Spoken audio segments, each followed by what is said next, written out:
1994। 22 जून के दिन महाराष्ट्र के सावनेर में एक शिक्षक परिवार में फूल सी बच्ची ने जन्म लिया।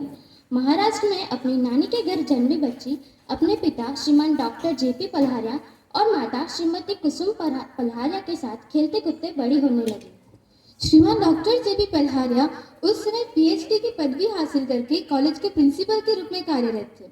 उनकी धर्मपत्नी ने पॉलिटिकल साइंस में एमए की पढ़ाई की थी। मध्य प्रदेश के बैतूल बाजार में रहने वाले इस दंपति को 2 बेटे एवं 3 बेटियां थी। उनकी तीसरी बेटी हमारी इस कहानी की नायिका है। हंसते खेलते कूदते इस बालिका ने अपना प्राथमिक शिक्षण यानी कि कक्षा 8वीं तक की पढ़ाई पिपरिया मध्य प्रदेश में पूर्ण की। तत्पश्चात 9वीं से लेकर एमएससी इन होम साइंस तक की पढ़ाई होशंगाबाद एमपी में पूर्ण की। इस संस्कार एवं सुशील कन्या के नानी जी की माँ भी उस समय में शिक्षिका थी। आप सोच सकते हैं कि उस समय में एक महिला का पढ़ाना कितनी बड़ी बात थी। ऐसे शिक्षक परिवार में से उत्तम पढ़ाई करने के लिए बालिका ने हमेशा उत्साह व प्रेरणा प्राप्त की। पढ़ाई से ज्यादा उसकी रुचि कलात्मक विषयों में थी। हमेशा आर्ट एंड क्राफ्ट एवं कुछ नया सजावट का सामान बनाने में उसे काफी आनंद मिलता था। और इसी तरह बच्ची कैसे बड़ी हो गई पता ही नहीं चला। अब यह शादी लायक युवती बन चुकी थी। अपने आर्ट से घर को सजाने वाली हमारी नायिका अब किसी का घर संभालने और सजाने के लायक बन गई थी। डॉक्टर जेपी पल्हारिया ने अपनी जान से भी प्यारी बेटी के लिए एक ऐसा जीवन साथी चुना जिसके साथ वो कदम से कदम मिलाकर अपना पूरा जीवन खुशी से बिता सके। 24 नवंबर 1986 के दिन हमारी नायिका डॉक्टर योगेश पवार जो ब्यावर राजस्थान के निवासी थे उनके साथ शादी के बंधन में बंध गई। अब सबको पता चल ही गया होगा कि नायिका का नाम क्या है।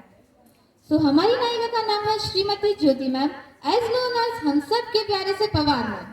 तो डॉक्टर योगेश सर बड़ोदरा के एसएसजी हॉस्पिटल में ऑर्थोपिस्ट थे और अब वो रिटायर हो गए हैं। उनके 2 बेटे हैं जिनमें से एक डॉक्टर है और एक इंजीनियर है।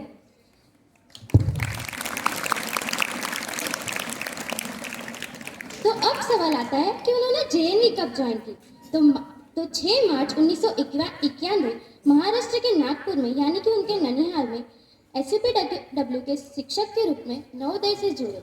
SUPW social useful productive work में अपने विषय में वह माहिर थे। उसके बाद 1993 में गुजरात की भरूच जेएनवी में उनका ट्रांसफर हुआ और आखिरकार दिसंबर 2001 में मैम हमारी जेएनवी वडोदरा में आए। तब से लेकर आज तक मैम इसी जेएनवी में अपना योगदान दे रहे हैं। ये तो इनके इतिहास की बात है। अब उनके जीवन की भी कुछ बातें कर लेते हैं। तो उनके यही बिंदास वाले अंदाज में हरदम रोते हुए को हंसाने के प्रयास में और सबके साथ अपनेपन के व्यवहार ने देखते ही देखते यहाँ सबका दिल जीत लिया। उनकी यही विशेषता है कि छोटे बच्चों के साथ छोटे और बड़ों के साथ बड़े बन जाते हैं। हमेशा शायद ही कोई होगा जिसको पवार मैम ने हंसाया नहीं होगा। जब भी उनके बारे में सोचते हैं उनका हंसता हुआ चेहरा ही याद आता है। कैसी भी कठिन परिस्थिति में वो हमेशा शांत और हंसमुख रहे हैं। विद्यालय के कोई भी कार्यक्रम को इतनी आसानी से संभाल लेते हैं कि पता ही नहीं चलता कि कैसे सब कुछ ऑर्गेनाइज होता है। स्काउट एंड गाइड के सभी कार्यक्रम संभालते हैं। ये सब तो ठीक, हम जैसे नवोदय की बदमाश बच्चियों का पूरा हाउस संभाल लेते हैं। 2 साल उनके हाउस में रहे, इसलिए हमें बहुत अच्छे से एहसास है कि वो हर बच्ची को अपनी खुद की बेटी की तरह ही रखते हैं। रात को अटेंडेंस लेने आते और उनके किस्से सुनाते। ऐसा ही लगता था मानो कि एक माँ अपनी बेटियों से बात कर रही है। उन्होंने हमेशा हमें स्वाभिमान से जीना और सही रास्ते पर चलना तो सिखाया ही है, किंतु वो खुद करके भी दिखाया। उनकी जगह कोई नहीं ले सकता। पवार मैम की यह बातें करने बैठोगे तो कार्यक्रम ही खत्म हो जाएगा। तो अपनी वाणी को विराम देते हुए हम अंत में सिर्फ इतना ही कहना चाहते हैं कि सजती रहे खुशियों की महफिल और हर खुशी सुहानी रहे। सजती रहे खुशियों की महफिल और हर खुशी सुहानी रहे। आप जिंदगी में इतने खुश रहो कि हर खुशी आपकी दीवानी रहे, कि हर खुशी आपकी दीवानी रहे।